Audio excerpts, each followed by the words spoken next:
Alright, let's start up this Q&A. Q&A number doesn't matter. I don't know why I'm numbering these. I probably won't number them from now on.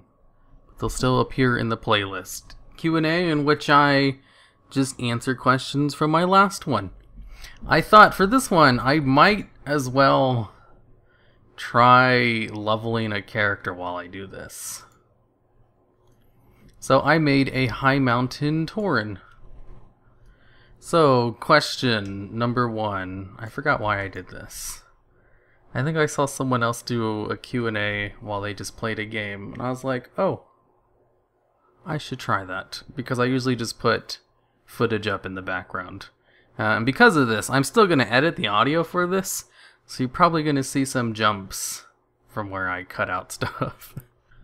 Let's see, Sylvanas thing. Oh, right, the burning of Tedrasil thing. Do I even really need to talk about that? I'm sure people are going to be curious about it. I actually did like a stream when that happened. And I talked about it with people and I watched videos on it. Couple of things to sum it up. Like, Blizzard really hyped it up. Like, you don't know what happened. The burning of Tedrasil. When you find out what happened, it's going to change everything. Like, they really hyped it up. They didn't give any hints as to what actually happened other than the fact that it got burned down. And there were so many different theories about it, and then when we finally find out, it's literally just Sylvanas telling them to do it. You know, just burn it down. It's like, oh, that is incredibly disappointing after all of the hype. It's like, it was literally the most obvious thing. After they had... It was like wonderful misdirection if they were just trying to fuck with everyone. It's like, huh, it was actually just nothing. You all got, you know, punked, pranked. What am I supposed to do with this? Oh, okay. So that's why a lot of people were mad, mainly because of all the hype that was built up around it. It would be so much better if it just kind of happened and there was no, you know, ambiguity about it. You know, it just happened. Everyone's surprised after the quest. Nothing was spoiled. And then people would be like, oh, you know, that was good, but there's no way they could do it with the beta. Because it's referenced so much in the BFA beta. There's no way they could have hit it. And I guess they didn't want to give away a major plot point, so they had no choice but to kind of hype it up. Anyways, after the initial disappointment of it just being a normal thing, it does make sense within Sylvanas' character. Like, the reason she was going to war with the Night Elves in the first place was because, you know, this was the perfect opportunity. There was the whole thing with Azerite and Silithus, and they were marching down there to try to take it. And it's like, wow, they are never going to be this undefended ever again. We can totally just go straight to Tedrasil and take it. And why wouldn't we? Because that's the last major Alliance stronghold on Kalimdor. If they get rid of that, they're pretty much safe from the Alliance invasion. They won't have a port to launch an invasion into Kalimdor. So if they do take Undercity and Silvermoon, they'll at least have Kalimdor, which is heavily protected. You know, assuming you just ignore the Exodar. Because I think Blizzard... Whoa, where did I get this at? Because I'm pretty sure Blizzard is just ignoring that the Exodar exist. And... like, Sylvanas was also, like, you know, at the same time of taking the city, we can also completely get rid of their will to want to fight back. We could ensure peace for 100 years. If we kill Malfurion and occupy the city, they won't even want to retaliate. So when she started talking to the elf, and she's like, no, we have hope, and you can't kill hope. And the whole point of killing Malfurion and trying to take the city was to crush their spirits. And she's like, you know what? That's right. We did fail to kill Malfurion. And as long as this city exists, you guys do have hope of taking it back. You're right. That's why I'm going to burn it down. You know, to eliminate the hope. That's the whole reason she was there in the first place. Her idea was basically a little bit more tame, though, of just occupying it. And then the elf, you know, gave her a really good idea. occupying it means there's a chance they can get it back. And she's like, damn, you know what? That's very true. How about we do this instead? And so she burned it down. And burning it down is a total tactic, total legitimate military tactic. One that Russia famously used many times during World War I and II. Called like the burning land tactics or scorched earth policy. I don't remember which one, but basically, if they're about to lose a fight, they would just set their fields and city on fire and burn it so they'd have nothing to take. And it was a very effective tactic. That's why Russia was able to hold out even though they should have lost by every rights, because of those tactics. It's kind of a different scenario in this case, but there's enough similarities where it makes sense tactically. Now there's no longer a port for the Alliance to attack the Horde. And, new plans. They're going to want to retaliate. We can use this against them, is basically what she said at the end of it. So, on to battle for Azeroth. It all makes sense. It's totally within Sylvanas' character. She's always been a little crazy and extreme. This isn't even the first time she's just completely destroyed something. I mean, look at Gilneas. Also, look at South Shore. When I was making my Sylvanas video about how she's a benevolent ruler, that was kind of a little bit harder than making the Garage video because she's done so many just like straight up evil things. It's kind of hard to just not say that she's evil. Because there is nuance to what she's doing. It's not like she's just doing it just for fun, for kicks. She has, like legit military reasons for it. It's just they kind of go overboard sometimes. And I think one of the biggest things about it, I guess there's two things about it. For one, most people, the average player doesn't really know much about lore. So a lot of this is actually a huge surprise to them. It's like, wow, Sylvanas is evil. And since, there's that whole morally gray meme, which apparently wasn't even mentioning Sylvanas, it was talking about other things in the first place, but it's so heavily attached to Sylvanas that it doesn't really matter anymore, that its original intent is taken out of context. But a lot of casual, not even casual, just like the average player base, doesn't know much about lore. They don't care. A lot of people who play WoW don't care about lore, but they do know about the big events. Like, most of them know about the Lich King and what he did. Most of them know about what happens in raids to an extent. And a lot of Sylvanas' things, all of her backstory has been done in, like, quests in zones that they probably just skipped through or didn't do. Silverpine Forest. You have to make a Gilnean. You have to make a Worgen in order to see what happened to Gilneas. Like, you probably would never have known that happened, because it's not relevant to, the major plot points in the expansions. So a lot of this does kind of come as a surprise to people who don't know Sylvanas' lore. There's also the thing where they don't agree with what she does for the Horde in the first place. Like, who cares if they didn't know about her lore in the first place? They're just seeing her actions and they don't like what she's doing, which is also understandable. Most people like the noble, Thrall's Horde type thing, and they don't like what Sylvanas is doing. It's just Garrosh 2.0 to them. Even though it's different.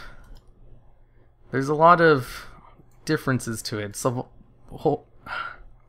that's a whole nother topic. I kind of lost track what I was talking about.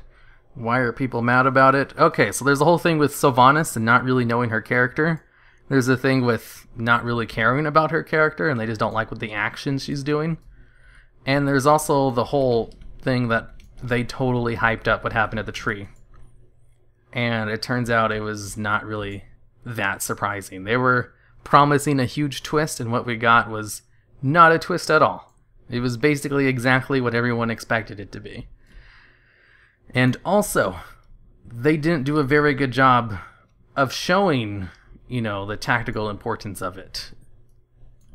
at face value, it looks like Sylvanas just burned the tree down out of spite for this one night elf, instead of the tactics involved in it.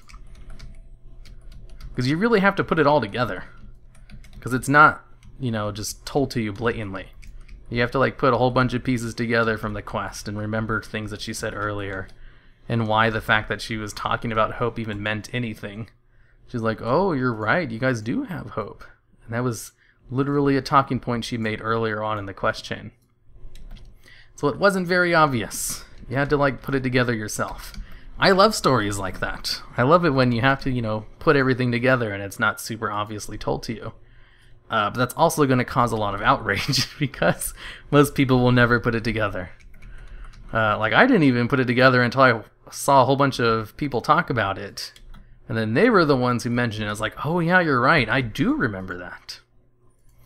So, lots of things with the Sylvanas thing. I'm excited to see what happens. But I also understand why so many people are upset about it.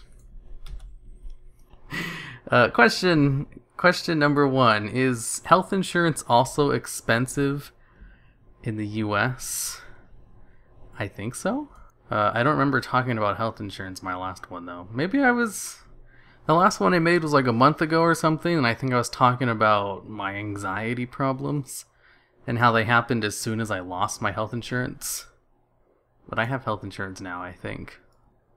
It's, health insurance is a huge pain in the ass when you have to pay for it, especially when you're self-employed, because you get like, you know what? I'm no expert on it. I probably shouldn't even talk about it. Next question. Hiru, did you see Asmongold watched your garage video on his live stream? I did see that. I'm also wondering, should I fly over there? Anyways, Asmongold does this thing where he just like watches videos on his streams and talks about it. And one of them he watched was the Garrosh Did Nothing Wrong video. And I was like, oh, that's neat. I really don't want to watch someone else reacting to my videos, especially since that one has a couple of problems in it. But then again, I think literally every video I make has problems in it. Nothing's perfect. And I was like, as far as, you know, my videos go, that one's not half bad. Not half bad. From like 2 years ago or something. And because of that one, I've actually been watching a lot more of his, like, Asmongold reacting to stuff.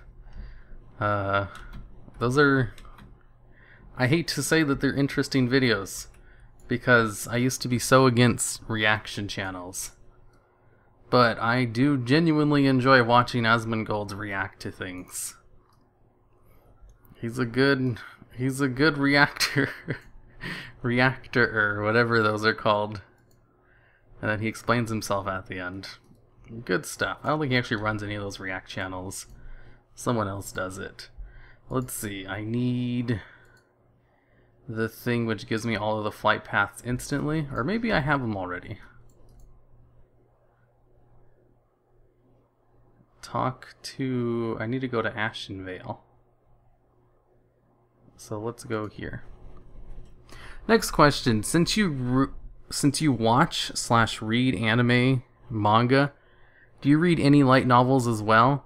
I've started doing it for a few years now, since the manga, most of my readings... Okay, there's not a lot of punctuation in here.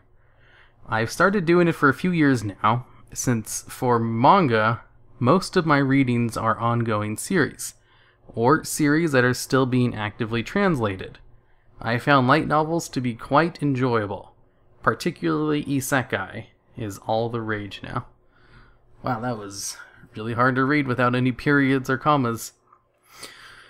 You know, I focused so hard on reading that I didn't actually absorb anything it said. I think it says, do you read any light novels?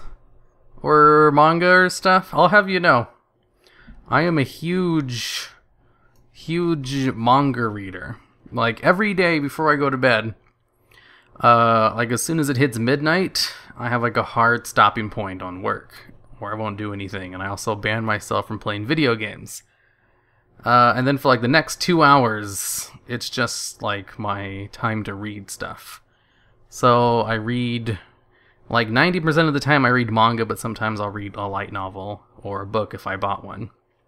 And occasionally I'll watch anime, although that's pretty rare. The whole point of that period is to like wind down my brain before I go to bed, because it helps me sleep better.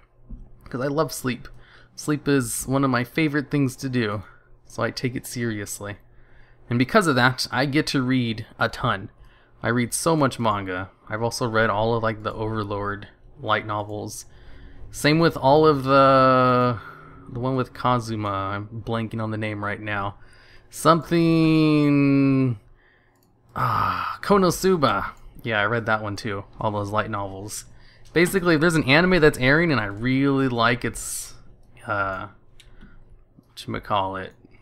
If there's an anime that's airing and I really like it, I'll probably check out the light novel. But only if I like really like the anime. And I really liked Overlord and Konosuba, so those are like the last two I've done. Whoa, that was cool. Oh my god. No auto loot on by default. I hate to say this. Don't tell anyone else I said this, but I was on a not so legal server looking up stuff for a video idea I have.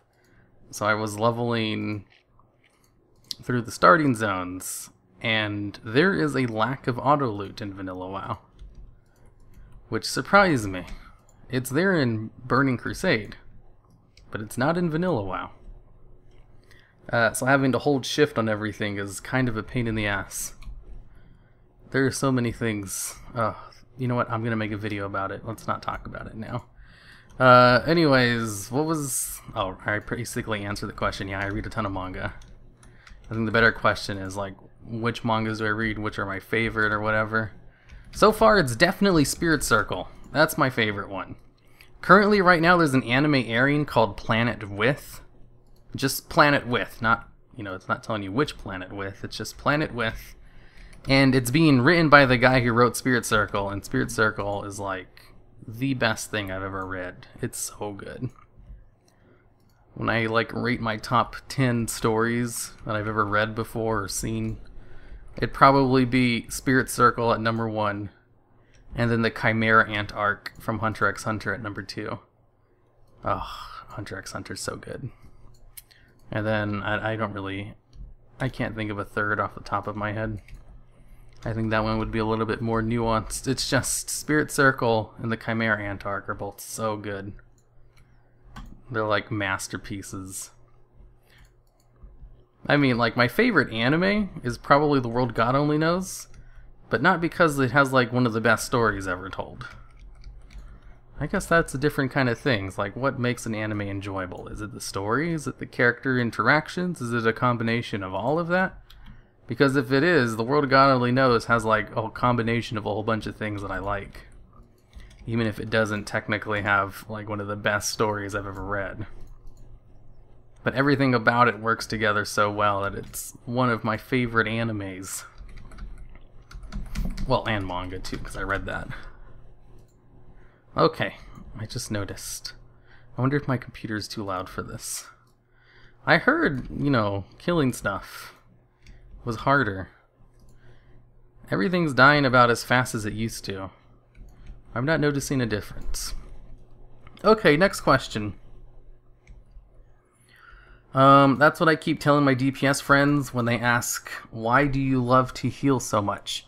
Why do you only play healers? Or when they say healing is so boring, and yet when challenged, they turn tail, tell me how they could never heal because there's no set rotation or too many decisions need to be made on the fly. So I'll just stick to my holy priest and heal my DPS friends. Well, that's not really a question. Why did I write that one down? I mean, I agree. I think in the last Q&A video, I might have talked about why I like healing over DPS. And it's basically because I can't stand DPS in raids anymore because I did it for so long. If you ever do hardcore raiding, you're going to wipe a lot on the same boss. And it's more enjoyable to wipe on a boss 100 times healing it than it is to DPS it.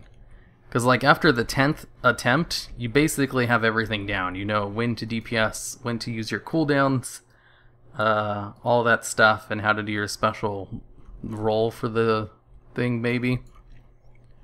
And then it's basically just doing your best to do it perfectly every time. Whereas healing, you kind of get the same sense for it too, but there's always so many things that happen, things that go wrong, just RNG nature of fights. Because a lot of fights nowadays have little RNG things that you can't control and you have to react to.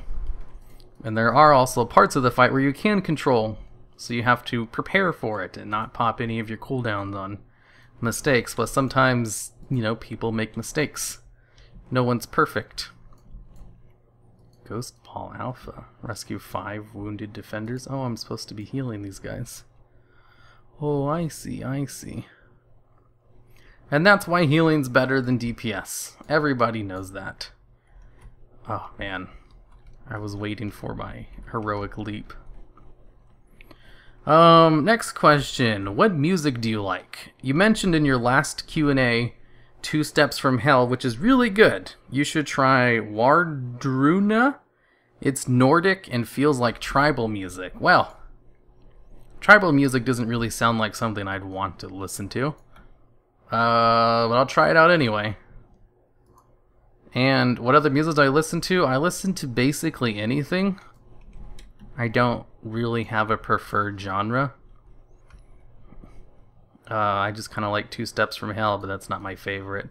My iPod is just like an amalgamation of different songs that I like. I like to keep myself... I like to have an open mind. I know there are some people, not a lot, that I talk to really whenever... Music doesn't really come up in conversations too much. But a lot of people, they have one specific kind of genre they like and they only stick to it. And they don't listen to anything else. And sometimes people are even like really elitist about it. Ooh, this mount looks cool. But for the most part, you know, also like half the people I know I've talked about music, they're just kind of into what they're into. They don't really care to try new things. Kind of like, you know, hey, you should read this new book. Oh, okay. You know what? Reading a book is a very long time investment. Maybe I won't do that, and I'll just say I will to be polite. It's like those kinds of conversations. Or, you know, recommending a movie. It's like, I don't really want to watch that movie. Who cares if you think it's good? That's a lot of time that could be spent rewatching The Office for the 5th time. You know, things like that, but... I don't know where I was going with this. The music on my iPod is just a whole bunch of different things.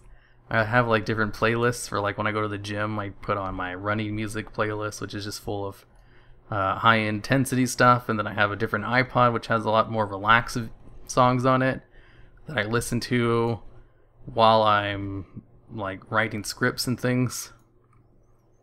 And then I just have like an amalgamation of a bunch of different things and lots of like anime songs too. Because like I watch a lot of anime, so if I like one of the openings or endings, I'm totally adding it to my iPod. But I don't do it all the time. Usually if there's like one really good opening, I'll be like, I have to add this. And it's like, while I'm adding this, I might as well add a whole bunch of other ones, and then that's basically when I add new stuff to my iPod, and that doesn't happen very often. Maybe like 2 times a year. Also, funny enough, growing up, I used to think I hated music. I'd always say, man, I don't like music. Just like at all, I hate everything that's on the radio. And I hate everything that my family listens to. You know, maybe I just hate music. I was like, no, it just turned out I just really didn't like the music that was on the radio. And the music that my family listened to, which was mostly just like hip-hop and R&B. And smooth jazz. I just didn't like any of that. And then as I grew up and I listened to different kinds of music, I discovered, oh no, I like music just fine. I just didn't like music that my family liked. So, yeah, I thought I hated music for a big part of my childhood. Until I was basically a teenager, actually. Like a late teenager, too. Just never really gave a shit. I was like, why would I even give it a chance, you know, when I don't like this? You know? Alright, next question. I'm gonna have to find it first. I find it kind of funny that you suffer from anxiety. Please don't get me wrong on that. It's, of course, a horrible condition. But your voice is so calming to me.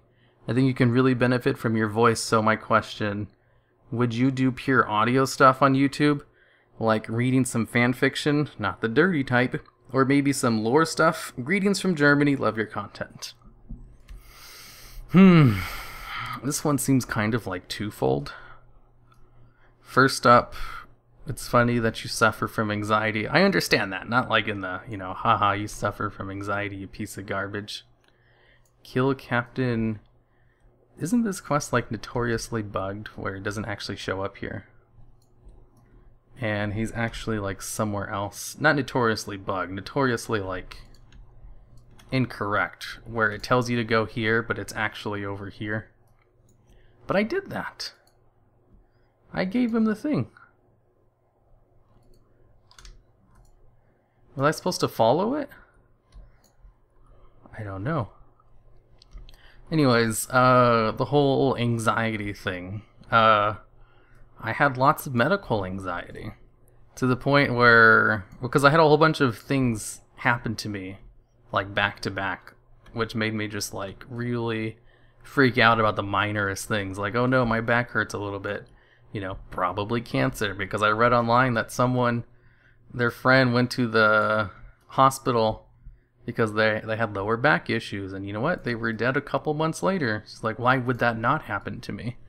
There's no reason it won't. There's no reason it can't. Anything bad that can happen probably will happen.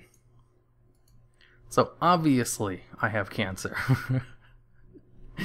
I think I was supposed to follow this thing. Can I redo it? It turns out, because I never knew it, worrying all the time about stuff was bad for you.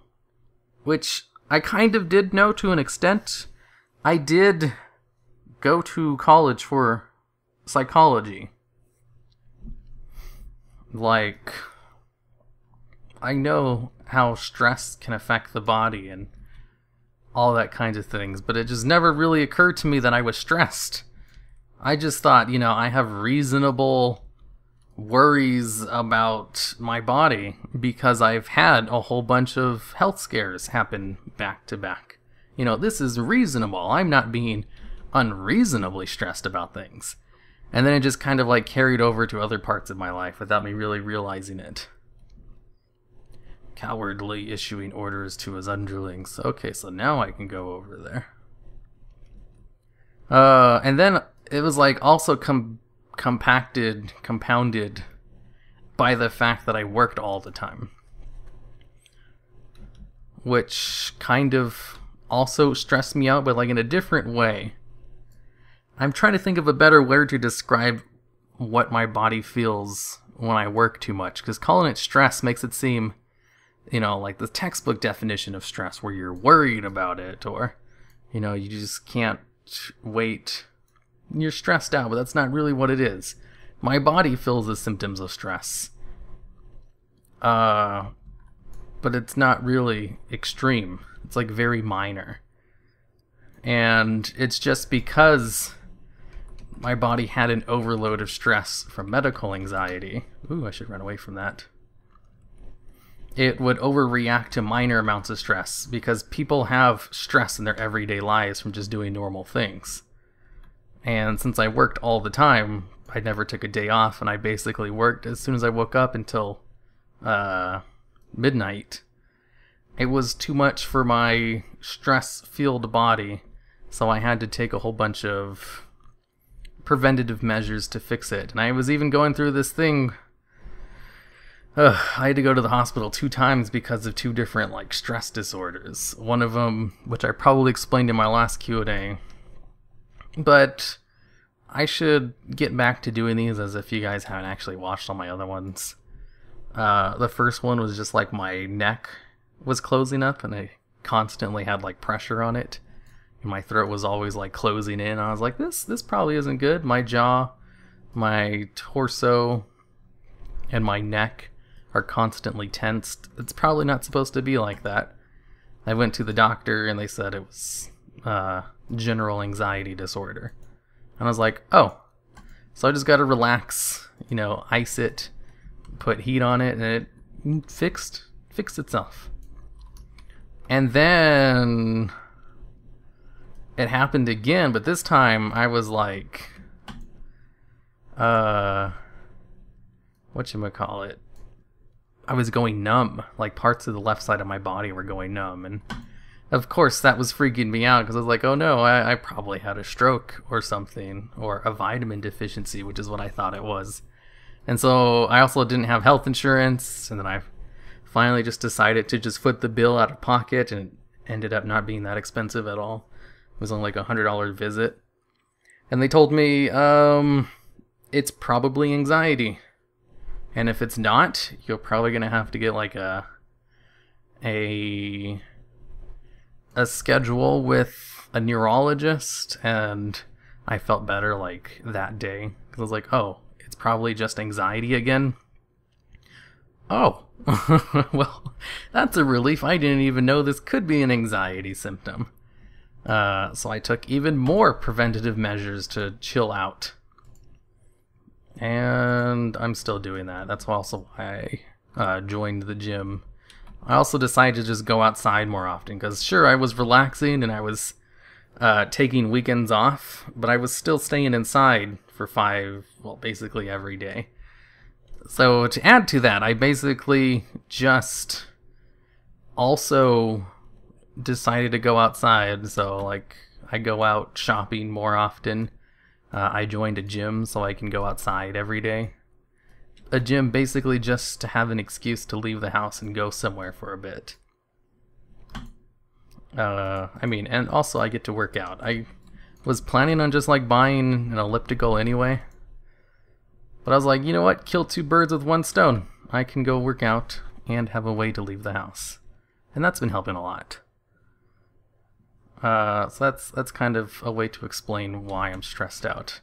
Because I originally didn't have it all, and it was mostly just caused from medical problems, unrelated medical problems. Especially my chest problems. There's nothing more scarier to have than chest pains. Because there's just something about that just freaks your body out. It's like, oh no, heart attack, you're dying, do something about this.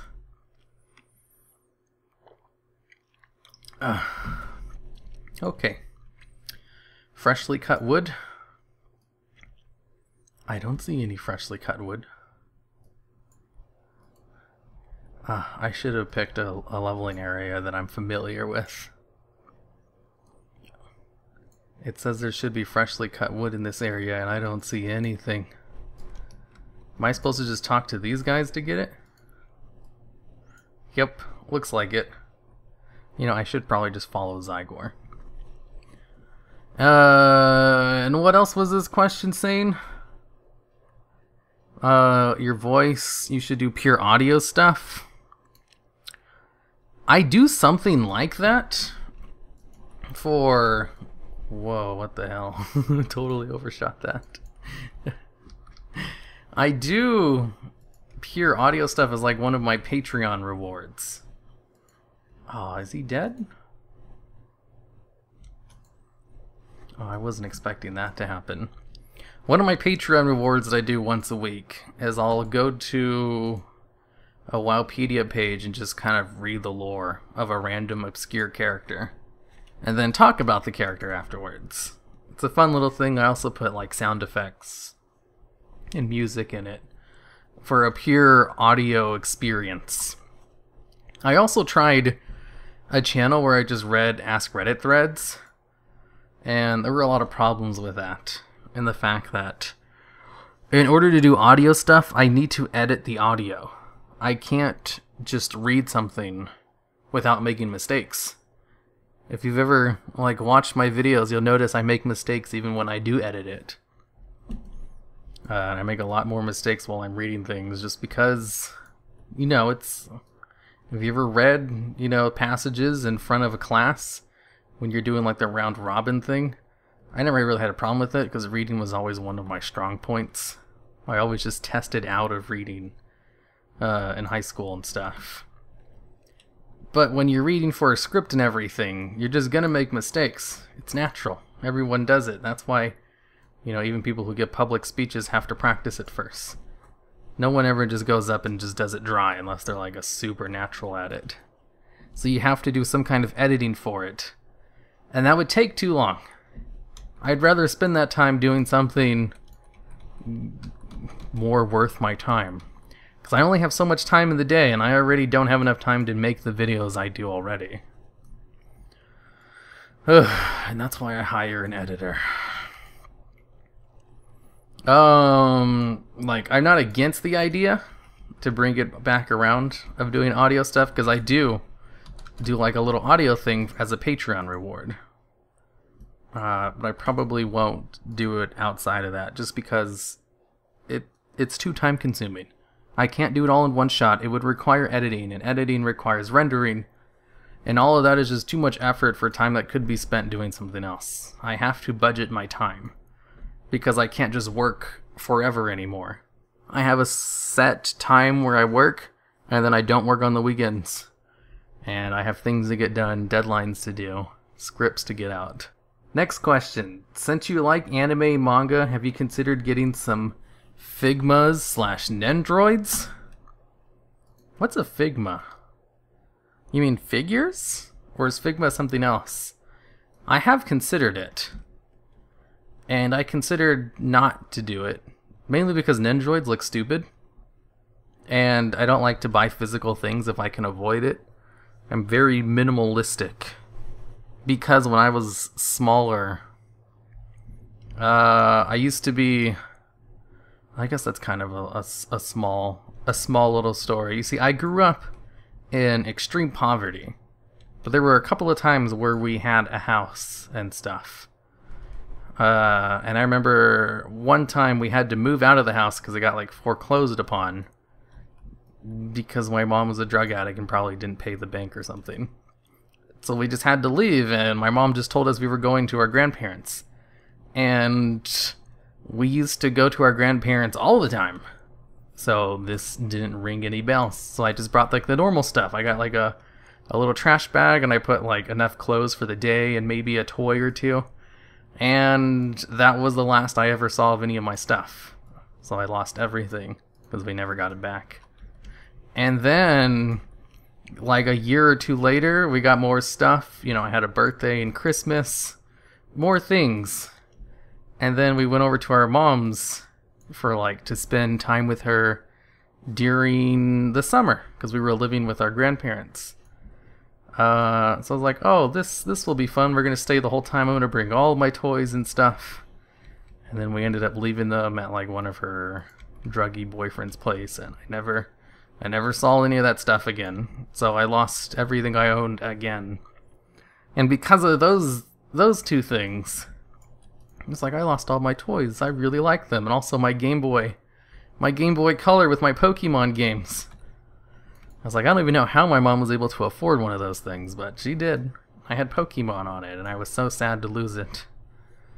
So when I got like another new place, and I got a whole bunch of other new stuff, I was like super hoarding everything. I kept like literally, I don't know, trash and stuff, movie stubs, and I held like an intense emotional attachment to all of my things. And I kept like a memento box, and I'd get like sad if I threw something away. And I eventually realized that this is kind of stupid. I don't want to be so attached to things as I was a kid. So I just threw it all away. And I decided to just not buy more stuff. I kind of like took an extreme approach to it. This might have been when I was a teenager or something, but I just decided I didn't want to be attached to anything anymore. Items, I mean, because it was stupid. Because I was overly attached. So I just don't really buy things. Because it's like, what's the point? I mean, I do understand the point. It's fun to buy stuff. It's fun to do things like that.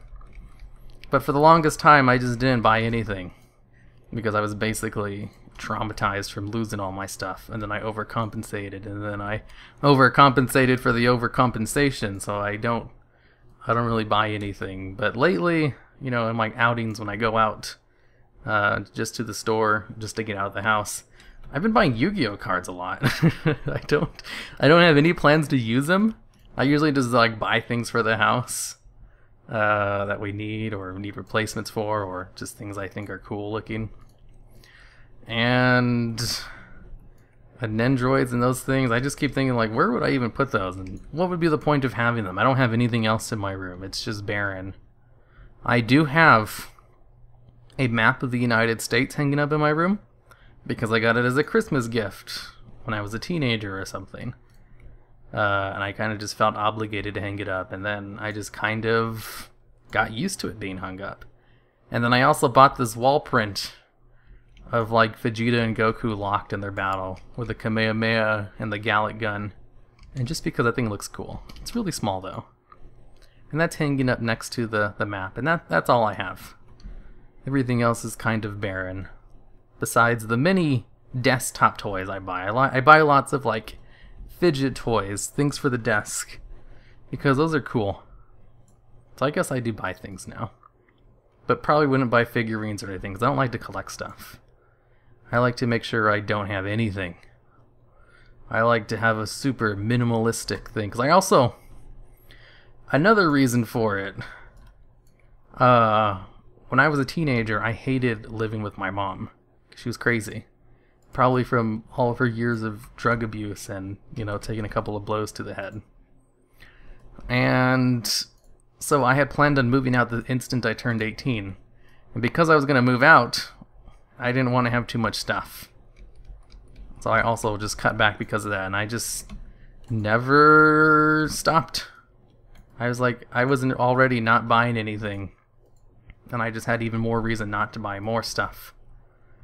So I guess I had kind of two extreme reasons, even when my mom moved out. And I just kind of took over the place. It just, you know, I had created habits of not buying anything useless. And I also never had any money, so it wasn't really a thing I considered anyway. But recently, now that I have some disposable income, and I do have lots of hobbies, and you wouldn't know it if you looked at my room because it's so normal looking. I thought, you know, I should probably get a figure, and then I just keep thinking, where would I even put it? I'd have to buy like a display case for it or a bookshelf, and I don't want to do any of that. I don't have any room in my room. I mean, there's like spare bedrooms and stuff, but I don't want to deal with any of that. So, no. Plus, Nendroids look dumb. If I was going to buy anything, it would be one of those really fancy figurines. Fancy figurines of characters I enjoy. None of which would be male. Next question. Going to a chiropractor can help with anxiety and headaches as well. Helped my wife a lot. I'm sure that would help. Chiropractors remind me of like two things. One of them being when I lost all of my possessions for the second time when I was a kid. The house that I left all my stuff in was right next door to a small little chiropractor's place. So we'd see them do the chiropractor thing occasionally. And it looked cool. But now chiropractors just kind of remind me of those terrible times. Also, there was a story of like a Playboy model who went to a chiropractor who did something wrong and she died. If your chiropractor doesn't know what they're doing, they can easily kill you by mistake. So, no thanks. That doesn't seem like something I'd want to risk when I already have other ways of taking care of my problems. Let's see. Next question. Are you part of a raid team right now, or do you plan to be in BFA? If not, why not? I am part of a raid team. We're just kind of on break, you know, until the new expansion comes out.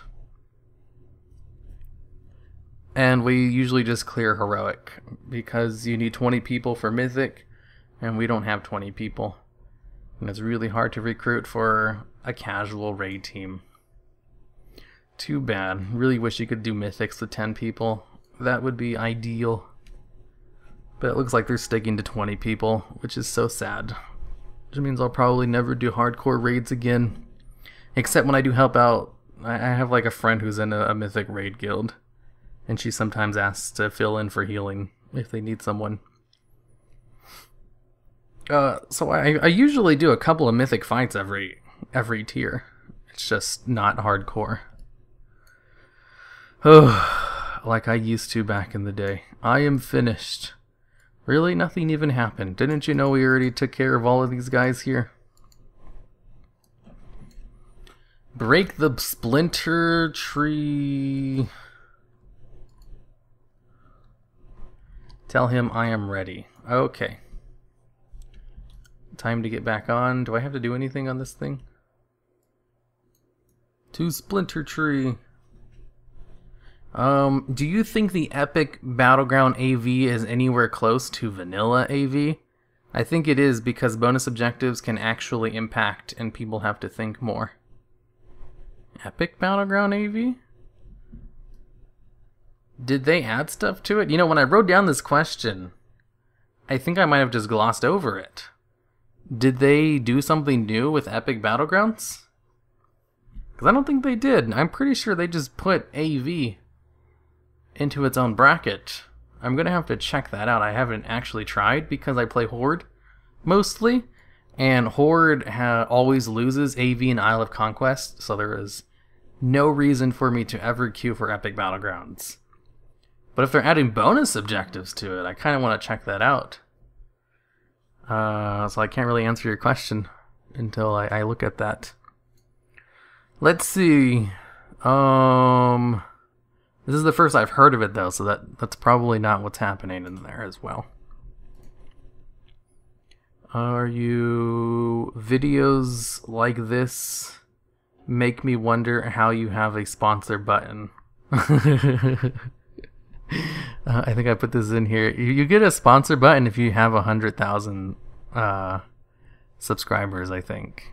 I don't think you really have to do much to get one. But thank you. I'm glad you didn't like the Q&A video. That makes me happy. I listen to your Q&A playlist whenever I go to sleep. They are hands down my favorite videos you make. I'm sure I count for over 50 views on each video. Damn. You know, I've heard of people who've watched all the Q&A videos, but I don't believe them because why would you do that? The Q&A videos are like,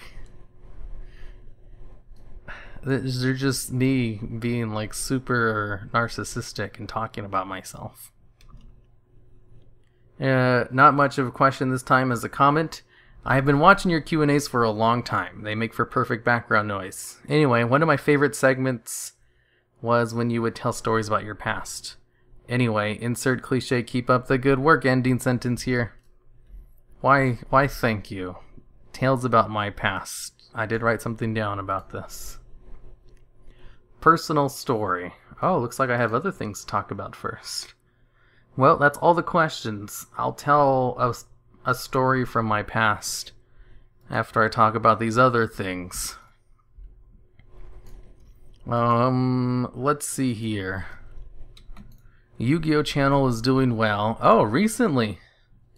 Okay, so on my Yu-Gi-Oh! Channel, I decided to start doing top 10s over there. I did like 2 test top 10 videos to see if I would be able to, first, like how long it would take me to write the scripts, and how I would present the video, like how I would show everything. And the first one I put a ton of time and effort into, and it didn't do very well. But I got a very positive reaction, and I was like, you know what, I can just cut back on my editing a lot, because I went all out for that one. I was like, I just got to cut back my editing, and this will probably not take too long, so I made another one. Editing was a lot more simpler, and the script idea was more marketable. The first one was just a top 10 that I've been planning on doing for a while. Why is this just not like selling everything automatically? Sell BOEs, make Splinter Prime post to your home.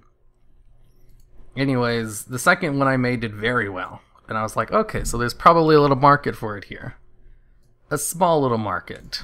So, I have...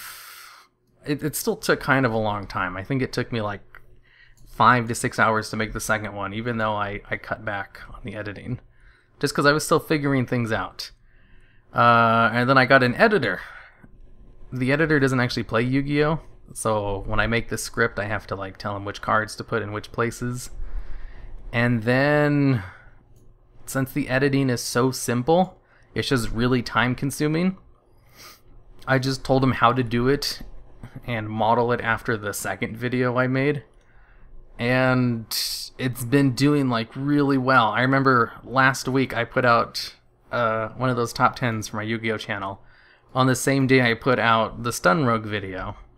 You know, why it's remembered Stun Rogues in Vanilla WoW. The video's doing fine right now. Like, it's not a failed video. It's getting decent views. But my top 10 video on my Yu-Gi-Oh! Channel is getting more views than it. It's doing better. Which is insane, because my Yu-Gi-Oh! Channel only has like 25,000 subscribers. Although ever since I've started doing the top 10s on the channel, it's been growing faster than my WoW channel as well. Getting a couple hundred subscribers every day, so it's like nearing 30,000 now, I think, or something. And all of the videos are just doing so well, and I was like, wow, this is doing great. Why didn't I ever try doing this before? I know top 10s do well.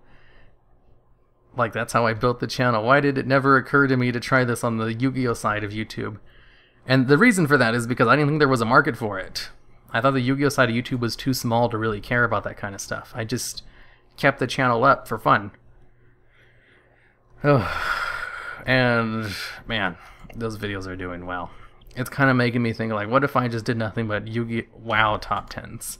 Why do I even bother making other stuff when I can just make a whole bunch of top 10s and do even better? Because, like, if my Yu-Gi-Oh! Channel with, you know, 25,000 subscribers is doing better than my WoW channel right now because it's doing nothing but top 10s, imagine how my WoW channel with 140,000 subscribers would do if it did nothing but top 10s as well. And I'd like to put that into action eventually. I'll never, like, quit making everything else and do exclusively top 10s, but I would like to try to do more frequent ones. At least every 2 weeks. Stretch goal every week. That would be ideal. I'd have to hire like another editor to do that though, because I can't take on a bigger workload. It's literally killing me to work more than I do now. So I can't. I'd have to just hire someone else. Which would be nice. But anyways, Yu-Gi-Oh! Channel is doing super well, and that's great. I always think like, man, I really know what I'm doing when I make these top 10s. I am an expert when it comes to top 10s. And it's great too, because it's like a very untapped market, because most YouTubers, they look down on top 10s. They don't even try them. Also, the Yu-Gi-Oh! Side of YouTube is very starved for quality content. Like, I have a very simple editing style for my Yu-Gi-Oh! Top 10s. And I get so many compliments about how good the editing is. And I was like, oh my god, you poor souls, you don't know. Because so many Yu-Gi-Oh! Videos are so terribly edited. There's like no quality content over there. Besides a couple of people, but they don't upload very frequently. So let's see, what else do I have? Plans for Biffa? Do I have plans for Biffa? I'm gonna play it a lot. I think I was thinking about doing streams for the launch. Just as a way, you know, because there's going to be a whole bunch of people who are leveling up. And they'll probably watch a stream while they do it. It seems like a good time to do some streaming and make a little bit of extra money. Because if you get a lot of people to your stream, you can make a decent amount of change from stream donations. But then again, at the same time, I don't really stream for that. But also at the same time, it's because I don't really encourage it. You know, like, and what if I changed my mind on that? What if I actually took streaming seriously? And then I remember I don't really like streaming very much. And that's time that could be spent on working on videos, and it's just a very complicated thing. But, you know, I might still do a little bit of extra streaming for Battle for Azeroth, but, you know, not enough where it's really worth mentioning. Especially not in a Q&A video. Kill 5 Ashenvale Outlanders. Didn't I already kill a whole bunch of these? Maybe just 5 more, all of these guys in stealth. So that's the Sylvanas thing, and then there's the Azeroth Weather channel. Ever since I last made a Q&A video, I've moved all of my news videos to its own channel. And I talked about it in the first video on that channel, and I guess I can talk about it here as well. The news videos were a failed series. They were getting maybe 15,000 views at most, and with them being under 10 minutes long, I was making almost nothing from the series. So it wasn't worth my time and effort on it, but I also didn't want to give it up, because I did like doing it. It was fun to actually have a scheduled event. And they're also super easy to make. You're just telling the news. There is nothing more simple than just telling things that you don't have any control over. All it is just telling things that happened. Super easy video. Doing it once a week, you know, not a problem at all.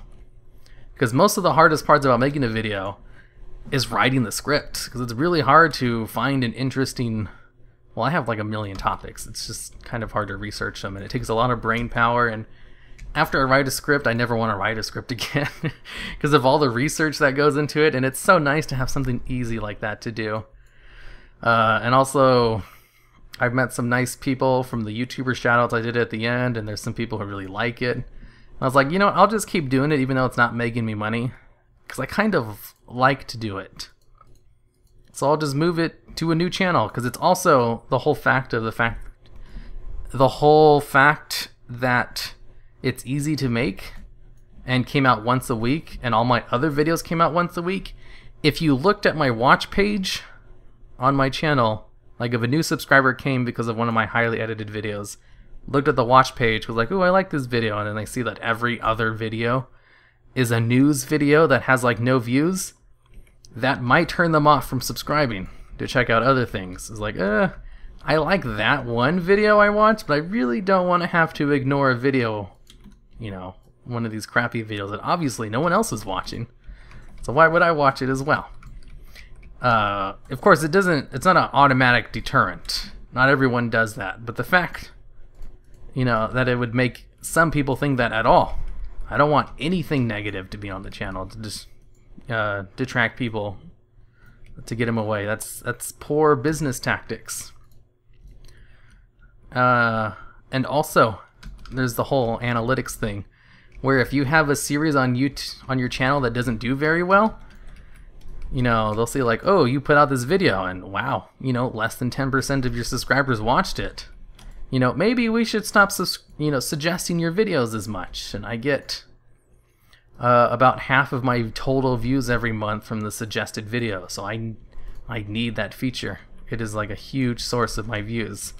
So I don't want to do anything to make that algorithm unhappy.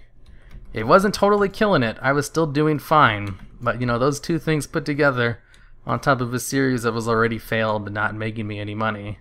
Because I did the math on it. I added up the amount I made from all 50 videos total.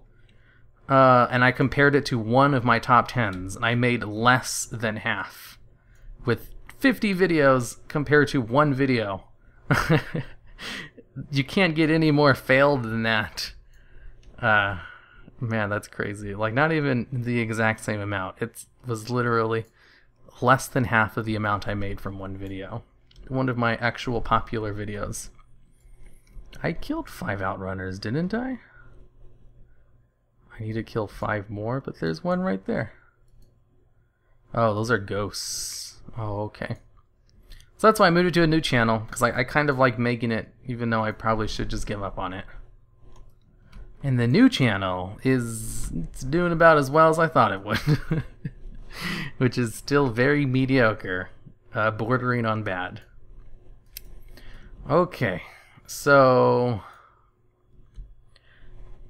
that's everything I was going to talk about. So at the end of this video, I'll tell a personal story from my past that probably doesn't come up naturally in the video. And it looks like the one I have written down here is something I think I've talked about before in the past. I have written down the time I threw Devin about 8 times before letting him win. Okay, so I don't know if I've ever mentioned this before, but I used to play football in high school, and I was really good at it, despite the fact that I was way too short to play. Like, I'm only 5'6", and I was playing a defensive tackle. D tackles should be like the biggest guy on your team. It's a place for like really big people to play. And I was a starter on a team that made it to state, which is a really good thing. So, you know, being a starter on a crappy team, not really a big thing because that was basically my middle school experience with football. But being a starter on a good team is a much bigger deal, which is what I was. And the coaches did not like to play me. They only played me like begrudgingly because I was good. They're like, man, we really would rather not play you, but you know, you do so well in practice and you do really good in games too, and everyone else just sucks. I was like, well, why thank you. And yes, I totally agree. And this story is kind of about that. During my junior year, junior year, for those of you who don't understand high school terms, it's like 11th grade or the second to last grade you're in high school. Because, you know, in your last year, after you graduate, you're done. The second to last year.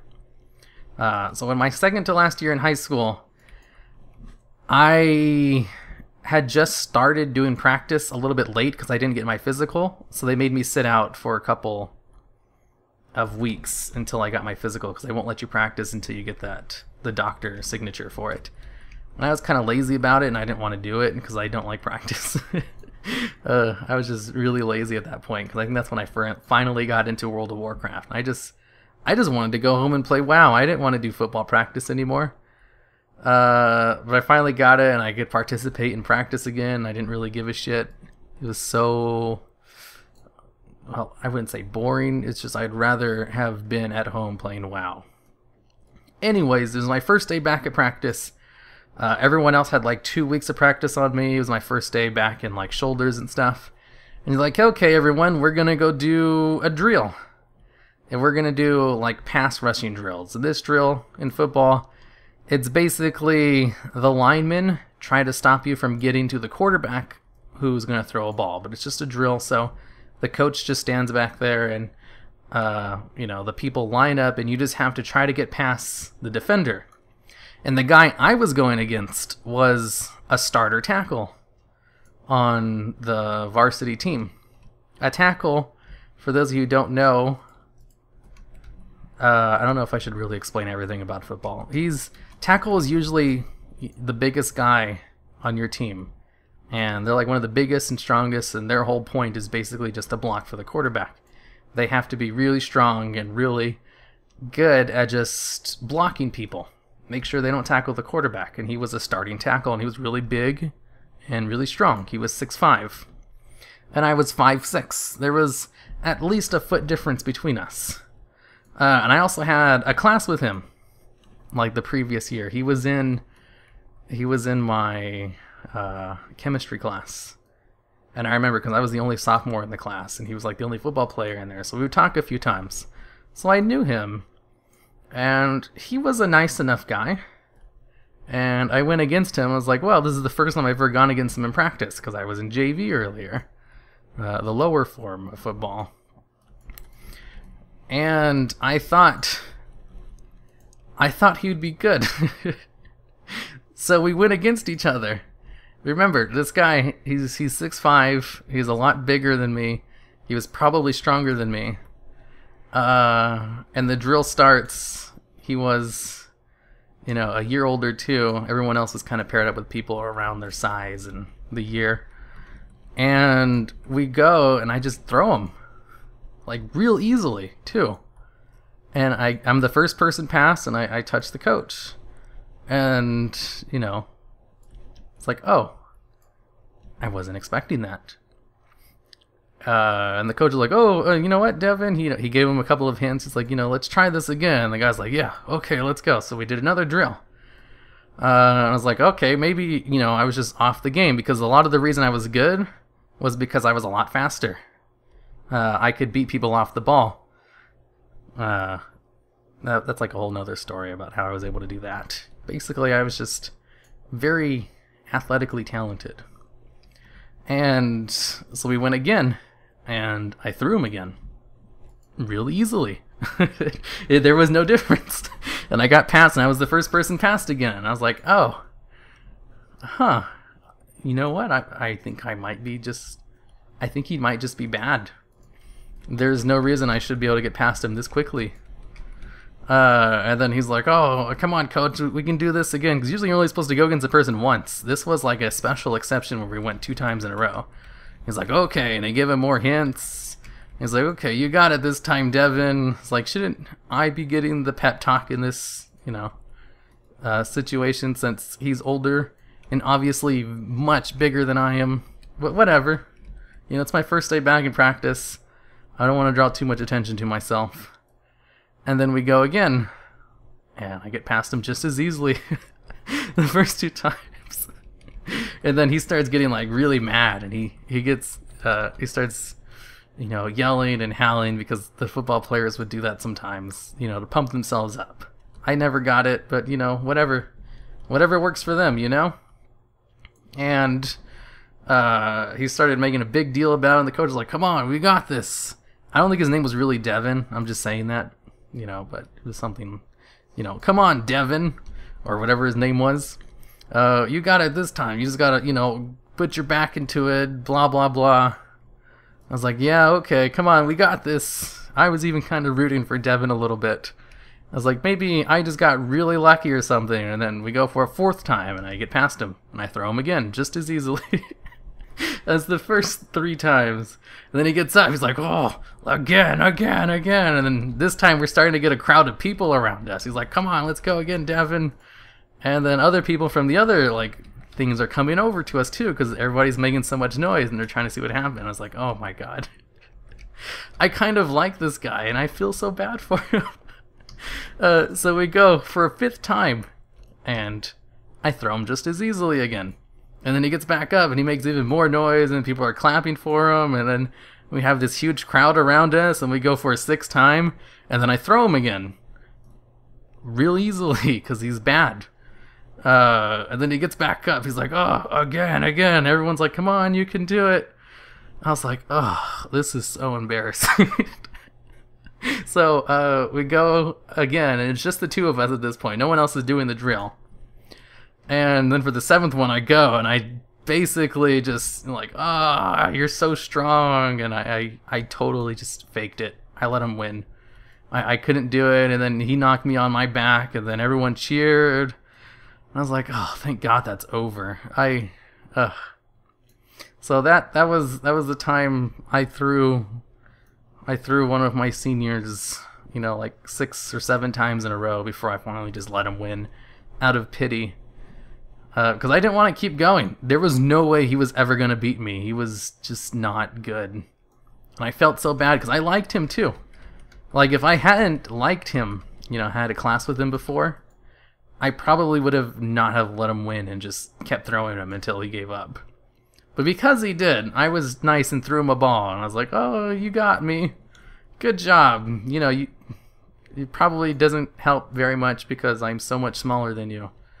But it's obvious I'm way better, to the point where it's almost not even fair.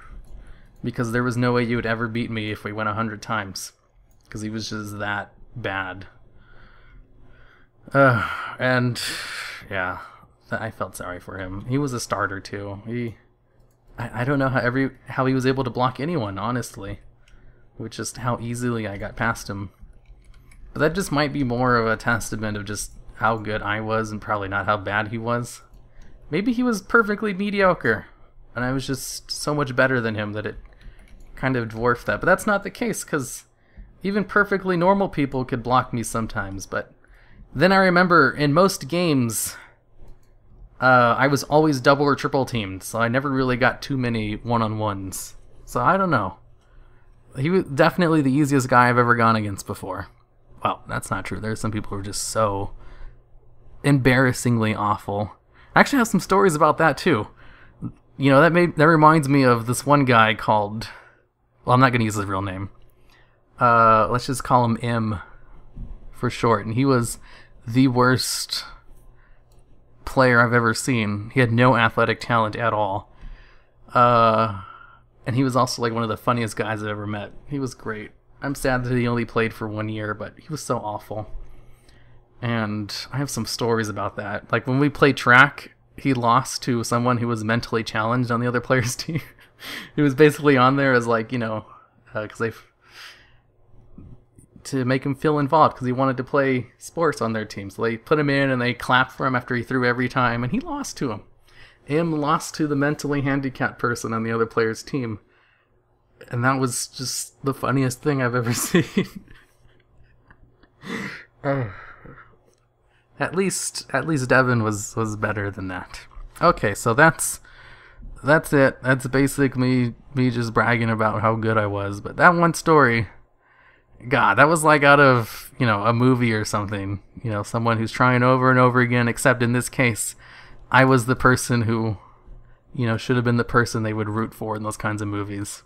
But it was the other way around, and I'm still not really sure why so many people rooted for him. Like, why were they all supporting him? There was a huge difference in size between us two. If anything, they shouldn't have drawn attention to it. Because it was sad. But then again, I think I might have had a positive reputation with everyone, so it might have made sense. I don't know. I'm still kind of confused about that whole situation. Okay, so that's it. That's it for the Q&A. I wonder how this went with doing quests the whole time. I'm curious about... It probably wasn't very good at the beginning, because I was still kind of not used to it, and I was focusing more on the game than the questions, but I think I kind of got used to it towards the end. I think I'm going to try this again for the next one. I don't do these very often, so that might be like in a month. But I'm curious to see if you guys even gave a crap about the difference between me actually playing the game while I do the Q&A, as opposed to just putting stock footage up. Because I think I was basically still able to do the Q&A like I usually did, with only a couple of stops to talk about the quest I was doing. So, if you have any questions for the next one, just leave them down below, because I'll answer them in the next one. I generally answer every question I get, because there's so few questions. So even if you don't really have a question, look up, you know, interesting questions to ask people online or something and post it. That way I have interesting things to talk about. Because I get so few questions. Okay, and that's it. Until next time.